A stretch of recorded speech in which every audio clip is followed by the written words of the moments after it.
Hello and welcome to Inside Cottonwood. I'm your host today, Ryan Bigelow, the Library Director for the Cottonwood Public Library. And today I am joined by my guest and my colleague, Kevin Rose.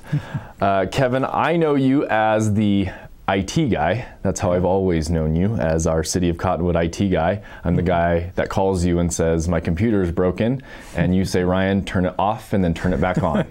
And see if that works, and that usually works. So I know you as an IT person, but you are also a local author. You write books. This came as a bit of a surprise to me.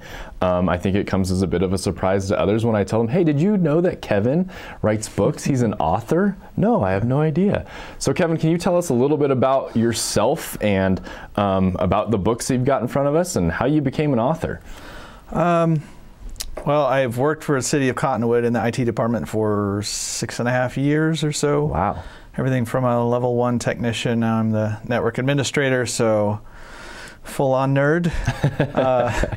I don't really consider myself an author. You know, I think of authors as people that set out to do this on purpose, and they want to do it either as a side job or even as their main source of income, and that's really not what it ever was for me. It really wasn't something I ever intended to do. But I've been here in the Verde Valley since 2004. My wife was born here. I met her in Oregon. And the great state of Oregon. Yes. We were in Southern Oregon, and we got married and moved out here, and we've been here ever since. Great. So, so you're IT. How does IT go from computers and electronics to, well, I'm gonna write a couple books? Well, again, it was kind of by accident. I mean, even in high school, my teacher said I had a talent for writing. I came up with some really creative ideas for stories, and I was always the person in creative writing that people wanted to go through their papers and give them suggestions, because I was good at giving suggestions. And they didn't really like trying to review mine because they couldn't find anything wrong with it. And then I was in college at Southern Oregon University, and again, my English professor there said I should go into honors English because he really liked my writing. But even back then, I was focused on IT. That's what I really wanted to do and what I still want to do. And it wasn't until I had a really strange dream that I started writing. So I remember waking up one morning, and I had a really vivid dream, and it was one of those where every sense was working. And I could recall every detail of everything that happened, and it just stuck in my head, and it would not fade away, and I said, maybe I should write this down. So I wrote down what happened in the dream, and then as I'm writing it down, it starts in my head turning into a story. And I start going beyond the dream, and it starts turning into a full-blown storyline for me. And that was my first one, which was Armor of God. Interesting. Which is kind of a religious fiction. And it's a short story, you know, it's not really a novel or anything, and it was just something that was really fun to do at the time. And I wasn't really expecting to go beyond that either. It was just, you know, it was kind of a project, and it was fun to do. So literally you had a dream. You and Martin Luther King, you had a dream, and it turned into a book. So then how many books? You've got a few there in front of you. How many books have you published now? I've published 3 total. Wow. And so the first one, does the first one related to the second 2, or No, not at all. So tell us what kind of genre now you're working in. Your first one was a completely different subject and topic than your second 2. Yes, so the first one was kind of religious fiction. It's a little bit of like a murder mystery type of story, a little bit of thriller there. And Prepper Colony, again, was just, it wasn't a dream, it was just kind of a random thought that turned into a storyline. So I was actually at my storage unit, getting something out of my storage unit, and if you read the first book, you'll see where this ties in. And I remember just randomly thinking, what would happen if somebody just decided to lock me in here? Oh. And, you know, that's a frightening thought to begin with. But then I'm thinking, okay, what would it be like for someone else? You know, and I'm kind of seeing this in my head almost like it's a TV episode or a movie. And I'm seeing this young woman, and she's basically being tricked into going into someone else's storage unit and then getting locked in. Okay. But then there's a twist. She thinks it's going to be, I've been kidnapped and something horrible is going to happen to me. And it actually changes very quickly because suddenly there are lights inside the storage unit and there is a door opening from the bottom of the storage unit. And that's part of the opening to Prepper Colony, which is the second book that I wrote. And so that one just kind of came from a random thought, and I just kind of played it out in my head, and it turned into what I thought was a really cool idea and something a little bit relevant to nowadays, because it does have a lot to do with kind of end of the world thinking and how to prepare for it. Okay. And so you have this random thought, but then I think a lot of people are sitting there having these random thoughts and thinking, oh, it might be nice to put this down. Where do you go from random thought to, yep, I'm going to turn this into a book? Okay.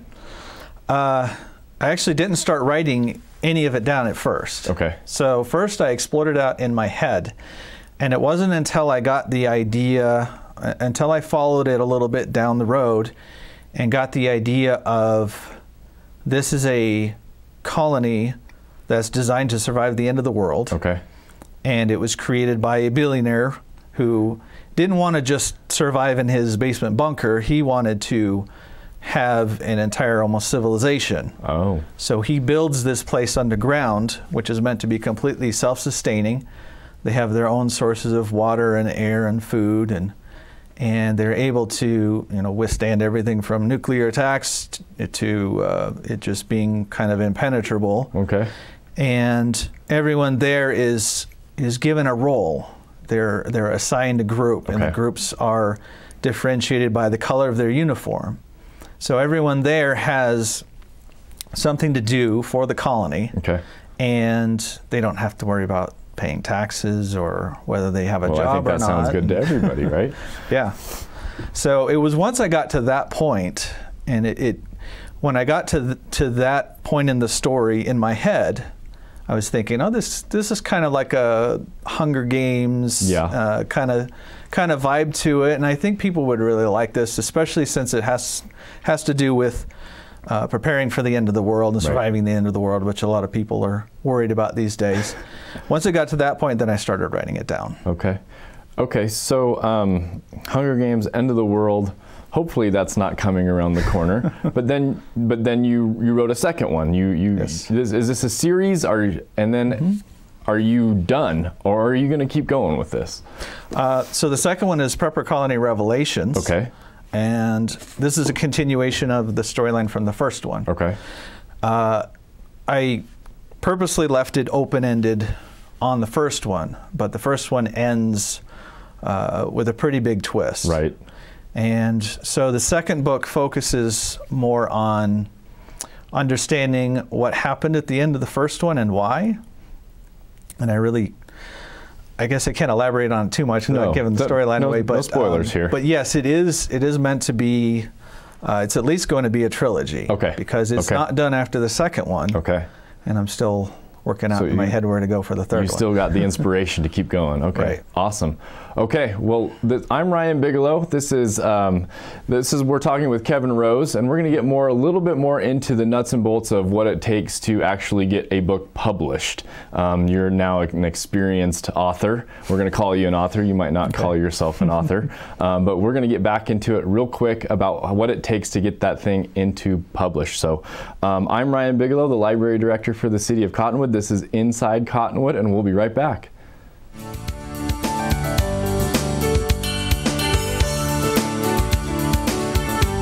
This is Bruce Morrow, Transportation Manager for Cottonwood Area Transit. Remember, we cover the entire Verde Valley and Sedona. Cottonwood Area Transit has you covered wherever you want to ride in the Verde Valley, all day, every day. Take Cottonwood Area Transit through Clarkdale, Verde Village, and from 26 locations in Cottonwood. With Verde Links, it's a quick and easy trip to Sedona every day. Don't forget our connectors to Camp Verde. Visit cottonwoodaz.gov for Cottonwood Area Transit and take a seat. Let's go ride. There are people who struggle with addiction and homelessness. Sometimes it may feel like there is nothing we can do to help. But there is. You can make a tax-deductible donation and help those in need transition away from homelessness. When you give someone a handout, you could actually be supporting an addiction. A better life starts with better health, especially for those living in the streets. Support solutions, not addictions. You can make a difference. Visit cottonwoodcares.org.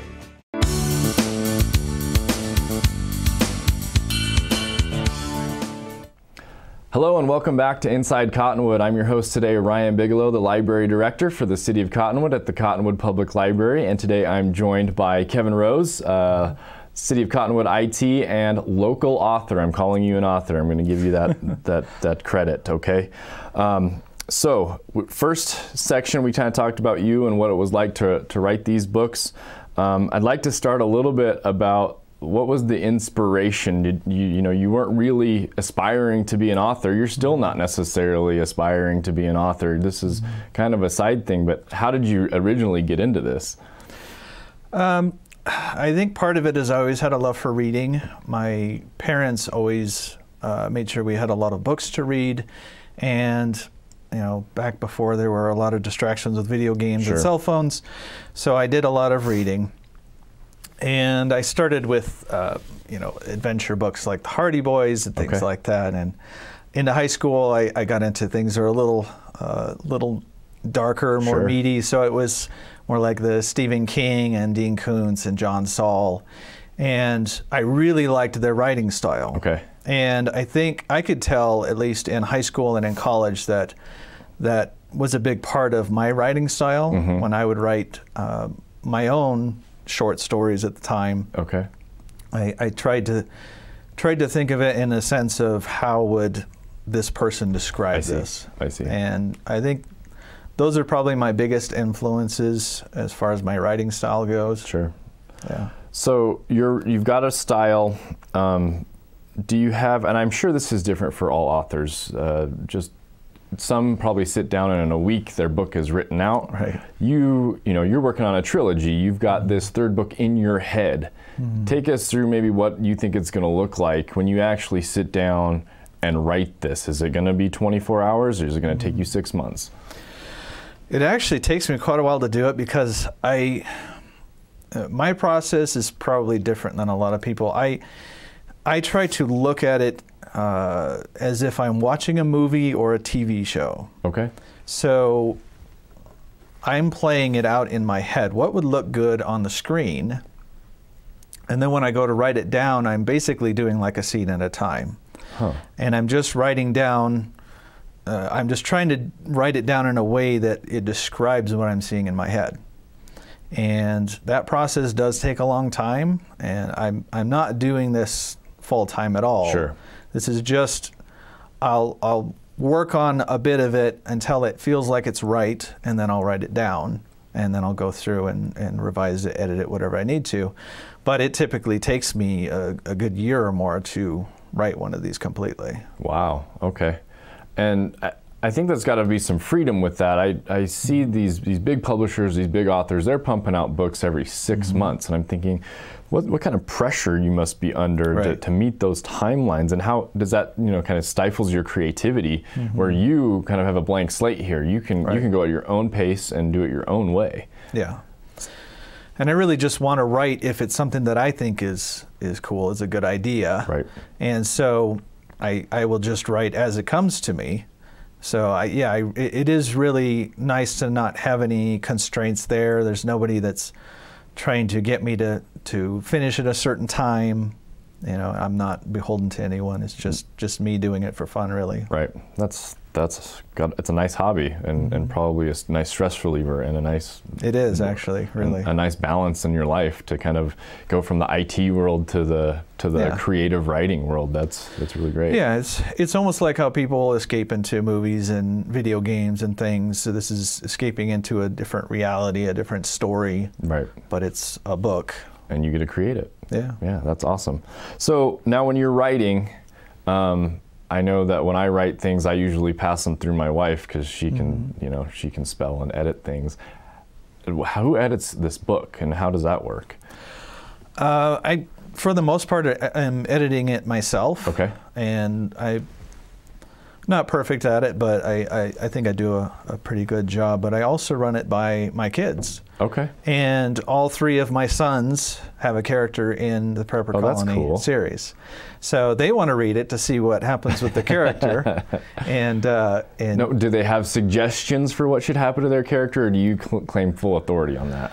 They pretty much find out what happened afterwards. Okay. I don't tell them what's going on until the book's done. Okay. Pretty much, and then I let them read it to find out. They're not always happy with what I do. My middle son, his character has a love interest. Oh. And so that made him, I guess, really embarrassed. He blushed a little, huh? Yeah, okay. He didn't like that, but hopefully none of his friends are watching this right now. But there's a lot of action in there, so they like that part because there's some gunplay and a lot of running around doing cool things. Well, that's great that you incorporate. This becomes a family activity then. That's another pro to this whole thing. So, okay, so you edit it. Mm-hmm. Tell us and tell those aspiring authors out there, what do you do these days to get this thing published? So, I didn't originally plan on publishing any of this. But I found, I was looking at different avenues just as a possibility because people said this is a really good story, you should publish it. So I started looking around, and most of what I saw, the traditional route, was not going to work for me. I'm not going to pay someone thousands of dollars, have them edit it and publish it and print out however many copies and distribute it. While that is a good way to get your book out there because they can get it into bookstores like Barnes & Noble and Amazon. I actually found that there is a very inexpensive way to do it directly through Amazon. So they give you the ability to upload a manuscript. Okay. And then you go through a cover designer. And the only part of this that I am really paying for is the cover art. And I typically will go on a site like Fiverr and commission someone to design the cover. Okay. And so that's really... So you can outsource the artwork basically on the cover? Yes. Okay. And that's really my only cost. And so I upload that cover art, and then they have they have you write something for the back of the book. Okay. So you put in a picture and then a little bit about the book and about yourself. Okay. You punch in all of that text, upload your manuscript and your cover, and then you submit it, and after they review it, then it's published. Okay, and it's really just that easy. They give you the option of doing print on demand, which is what I'm mainly doing, as well as an ebook. So people can purchase it either way, and they tell you up front. They ask you what the cost of your book will be, and they tell you this is how much profit you'll make off of each one that is sold. Okay. And when somebody orders a printed copy of the book, they print it right then and send it off to them. Okay. So you're not stuck with a bunch of inventory that you're trying to sell either. Right. So they've got this pretty well laid out for you. It's not incredibly challenging. There's some technical stuff with it, but not as complicated as I would have imagined. Thinking coming from absolutely no background in writing books to be able to have something published was relatively simple. Yeah, it was. So I keep saying putting pen to paper. Are you physically writing out your manuscript? Are you typing it in a Word document? I'm typing it out in a Word document. Okay. And you can submit it your manuscript to Amazon in either Word or PDF, either way. So it's really easy. And then they just do the rest. Yeah. Wow. Okay. And then final question for this segment. What would you say to an aspiring author, somebody who has that idea in their head, what could you say to them to kind of get them into the next level, over that hump, and maybe even publish their own book? I mean, just don't be intimidated by the process. If you're not in this to become a best-selling author necessarily, or if you're just kind of like doing it as a hobby like I was at first, just look into the process. It's really a lot simpler than you think, and it can be very therapeutic and a lot of fun. And you'll see that you get a lot of support from friends and family. Everybody thinks it's cool that you I think it's cool. that. Yeah, and you know, just write it down. Even if you don't plan on making it into something, if you have a cool idea, just write it down. And if it turns into something, then it does. Right. Well, great. I've learned a lot here. This is awesome. So, okay, we've got one more segment with Kevin here, Kevin Rose, the author, local author, Kevin Rose. And we'll be back talking a little bit about maybe how your library can help you, or if you're an aspiring author, what we can do. This is Inside Cottonwood. I'm Ryan Bigelow, your host, and we'll be right back.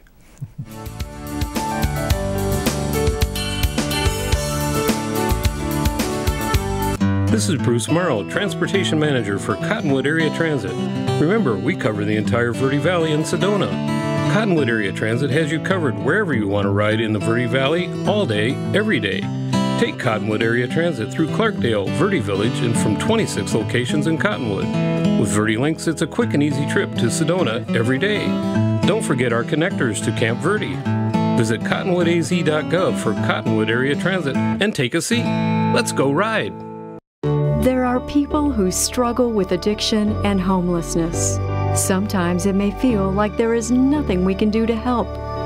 But there is. You can make a tax-deductible donation and help those in need transition away from homelessness. When you give someone a handout, you could actually be supporting an addiction. A better life starts with better health, especially for those living in the streets. Support solutions, not addictions. You can make a difference. Visit cottonwoodcares.org.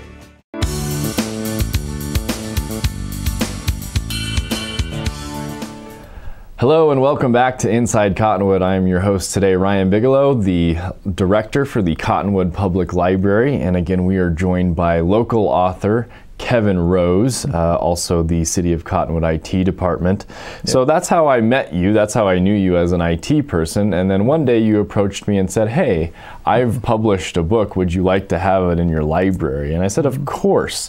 But what for you as an author, why would you donate your book to a library? What was in it for you there? I just wanted people to be able to read the story because I thought it was a really good storyline, and I thought people would enjoy it. And the people that had read it up to that point really liked it. You know, of course, when you're writing, your friends and family say, "Oh, you need to get this everywhere. This needs to be made into a movie or whatever." And I just started with getting into the local libraries, let people read it and see if they enjoy it. And, you know, it's just a little bit of exposure, but yeah, I was just sharing a cool idea with people. Well, and it's worked. I just, in preparation for this, I noticed that the first Pepper Colony has been checked out at least 6 times at this point. So for any of our books, for that time frame, so somebody's reading it. And hopefully, you know, the Cottonwood Public Library, we're trying to do things that will support our local authors. Currently we have like a local author display in the library so people can swing by and kind of see, oh, I didn't know that Kevin was an author, or I didn't know so-and-so was writing books. You know, and we have all levels of experience of our authors, you know, from first-time publishers to seasoned veterans who are writing all kinds of books. So we're trying to do that. Of course, in pre-COVID days, we ran a book fair in November, and we would try to give our local authors a really good chance at some exposure there. November is National Novel Writing Month. I don't know if you knew that. It's NaNoWriMo. So this last November we had a lot of resources out at our library that kind of exposed folks to what that looks like. And of course, again, pre-COVID and hopefully post-COVID again, we have a lot of writing groups that meet at our library for a variety of topics and subjects that meet regularly. Can you tell me, as an author, as a writer, maybe why a writing group might help you kind of get through some of that? I think it's good just to talk with people that have gone through the process or are going through the process of writing. Right. Not only just to see how other people do it and maybe get some alternate ways of coming up with ideas, but I think it'd also be good just to kind of bounce ideas off of people and see what they think of it. Right. Or get suggestions, like if you're stumbling with some area or you've got writer's block, you know, bring it to a group of people who've experienced that, might be able to help you get through it, at least give you some suggestions that might get you going again. I think there's a lot that they could do for each other. Right. I think there's a lot of value in it, and I think that's essentially what they're doing, is coming in, saying, here's where I'm at in my piece, you know, and let's go around the room and right. Give me some feedback, you know, where can I go with this, and from folks who are sitting in the same chair with some similar or the same issues. So another reason that the library can be of support, or it can just be a great place to maybe sit down and either read a book that might inspire you, read some of those authors that you like, and try to mimic that style, or find yourself on our local author spotlight, our website at ctwpl.info. Underneath the community information tab, you can actually submit to us to kind of be a focus on our website as a local author. So if you're interested in that, please look us up, and we can get you on our website as a local author. We will, of course, try to support our local authors by getting books in the collection. And like Kevin did, he gave us a couple of books, and so we were able to donate them to various local libraries. So not only does the Cottonwood Public Library carry a couple of your books, but so does Sedona and Camp Verde and Prescott. So now, I mean, you're almost a national figure at this point with all the exposure that the Cottonwood Public Library and the Yavapai Library Network are giving you, right? Yeah. So if folks aren't going to the library to find your book, where else can we find more about your books and Kevin Rose? Well, it's like I was talking about before, it's for sale on Amazon. You just have to search for Prepper Colony. I don't think there's anything close to that out there, but you can use my name as well to help with the search. I also have a Facebook page for that, and that's another thing I would suggest for new authors is, even when you're in the early stages, create a Facebook page for the book, and then you can not only let people know that you're writing, but you can kind of get them interested in it. So if you go to Facebook and search for Prepper Colony, you'll find a page for that. And I post things like, in the process, I'll put in, you know, here's a little snippet from this chapter. Here, and I even put in, you know, here's the cover art in progress. And then, of course, once it's fully published, here are the links to purchase it. And then I've kind of continued from there with the second book, putting in, you know, bits and pieces from that book, and just kind of taking people through the process with you. You know, especially your friends and family, they want to know how things are going, and it kind of gets them excited for the new work that's coming out. Right. And those are the only places that I've done so far. Again, I'm mostly just doing this for fun. Right. And it has been a lot of fun. So a Facebook page doesn't cost you anything, and it's really easy to set up. So absolutely. Well, Kevin, this has been a lot of fun. I've learned a lot. Hopefully our viewers have learned a lot. We kind of know the process of writing a book, or at least your process. We hopefully understand that the Cottonwood Public Library is here to be supportive of your endeavors. If you're an author, we want to try to help you out where we can. If you need more information, like Kevin said, he's got a Facebook page. The Cottonwood Public Library has a Facebook page. We're always available by phone, 634-7559. You can check out our website, ctwpl.info. And again, a lot of our virtual programs going on right now. We are still open, so if you want to come in and check out a book, please do. The computers are still open. We're doing everything we can to be supportive as we can through this thing, and hopefully we're going to come out on the other side here very soon. And if you need some stress relief, maybe start writing that book that you've been thinking about. Thank you, Kevin, for joining us. Thank you, everybody, for joining us. This has been Inside Cottonwood. Again, I'm Ryan Bigelow from the Cottonwood Public Library, and we'll see you next time.